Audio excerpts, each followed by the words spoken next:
The Prince by Niccolo Machiavelli. Chapter 8. Concerning those who have obtained a principality by wickedness. Although a prince may rise from a private station in two ways, neither of which can be entirely attributed to fortune or genius, yet it is manifest to me that I must not be silent on them, although one could be more copiously treated when I discuss republics.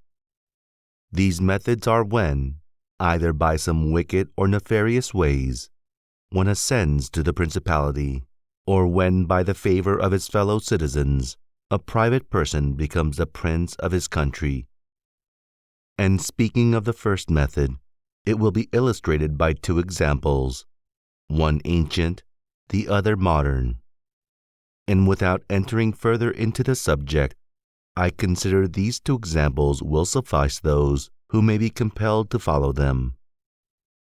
Agathocles, the Sicilian, became king of Syracuse not only from a private, but from a low and abject position. This man, the son of a potter, through all the changes in his fortunes, always led an infamous life. Nevertheless, he accompanied his infamies with so much ability of mind and body that, having devoted himself to the military profession, he rose through its ranks to be praetor of Syracuse. Being established in that position, and having deliberately resolved to make himself prince and to seize by violence, without obligation to others, that which he had conceded to him by assent, he came to understanding for this purpose with Hamilcar, the Carthaginian, who with his army was fighting in Sicily. One morning he assembled the people and the Senate of Syracuse, as if he had to discuss with them things relating to the Republic, and at a given signal the soldiers killed all the senators and the richest of the people. These dead, he seized and held the princedom of that city without any civil commotion. And although he was twice routed by the Carthaginians, and ultimately besieged, yet not only was he able to defend his city, but leaving part of his men for its defense, with the others he attacked Africa, and in a short time raised the siege of Syracuse. The Carthaginians, reduced to extreme necessity, were compelled to come to terms with Agathocles, and, leaving Sicily to him, had to be content with the possession of Africa. Therefore, he who considers the actions and the genius of this man will see nothing or little which can be attributed to fortune, inasmuch as he attained preeminence, as is shown above, not by the favor of any one, but step by step in the military profession, which steps were gained with 1,000 troubles and perils, and were afterwards boldly held by him with many hazardous dangers. Yet it cannot be called talent to slay fellow citizens, to deceive friends, to be without faith, without mercy, without religion. Such methods may gain empire, but not glory. Still, if the courage of Agathocles, in entering into and extricating himself from dangers be considered, together with his greatness of mind in enduring and overcoming hardships, it cannot be seen why he should be esteemed less than the most notable captain.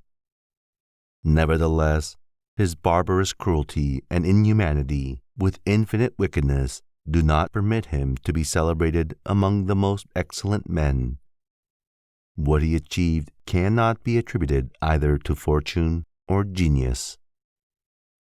In our times, during the rule of Alexander VI, Oliverotto da Fermo, having been left an orphan many years before, was brought up by his maternal uncle, Giovanni Fogliani, and in the early days of his youth, sent to fight under Pagolo Vitelli, that, being trained under his discipline, he might attain some high position in the military profession. After Pagolo died, he fought under his brother Vitellozzo, and in a very short time, being endowed with wit and a vigorous body and mind, he became the first man in his profession. But it appearing a paltry thing to serve under others, he resolved, with the aid of some citizens of Fermo, to whom the slavery of their country was dearer than its liberty, and with the help of Vitellecchi to seize Fermo. So he wrote to Giovanni Fogliani that, having been away from home for many years, he wished to visit him and his city, and in some measure to look upon his patrimony. And although he had not labored to acquire anything except honor, yet, in order that the citizens should see he had not spent his time in vain, he desired to come honorably, so would be accompanied by 100 horsemen, his friends and retainers. And he entreated Giovanni to arrange that he should be received honorably by the Fermians, all of which would be not only to his honor, but also to that of Giovanni himself, who had brought him up. Giovanni, therefore, did not fail in any attentions due to his nephew, and he caused him to be honorably received by the Fermians, and he lodged him in his own house, where, having passed some days, and having arranged what was necessary for his wicked designs, Oliverotto gave a solemn banquet, to which he invited Giovanni Fogliani and the chiefs of Fermo. When the viands and all the other entertainments that are usual in such banquets were finished, Oliverotto artfully began certain grave discourses, speaking of the greatness of Pope Alexander and his son Caesar, and of their enterprises, to which discourse Giovanni and others answered. But he rose at once, saying that such matters ought to be discussed in a more private place, and he betook himself to a chamber, whither Giovanni and the rest of the citizens went in after him. No sooner were they seated than soldiers issued from secret places and slaughtered Giovanni and the rest. After these murders, Oliverotto, mounted on horseback, rode up and down the town and besieged the chief magistrate in the palace, so that in fear the people were forced to obey him and to form a government, of which he made himself the prince. He killed all the malcontents who were able to injure him, and strengthened himself with new civil and military ordinances in such a way that, in the year during which he held the principality, not only was he secure in the city of Fermo, but he had become formidable to all his neighbors. And his destruction would have been as difficult as that of Agathocles if he had not allowed himself to be overreached by Caesar Borgia, who took him with the Orsini and Vitelli at Senigallia, as was stated above.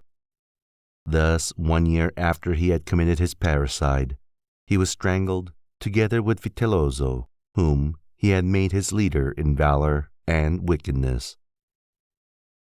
Some may wonder how it can happen that Agathocles and his like, after infinite treacheries and cruelties, should live for long secure in his country, and defend himself from external enemies, and never be conspired against by his own citizens, seeing that many others, by means of cruelty, have never been able, even in peaceful times, to hold the state, still less in the doubtful times of war.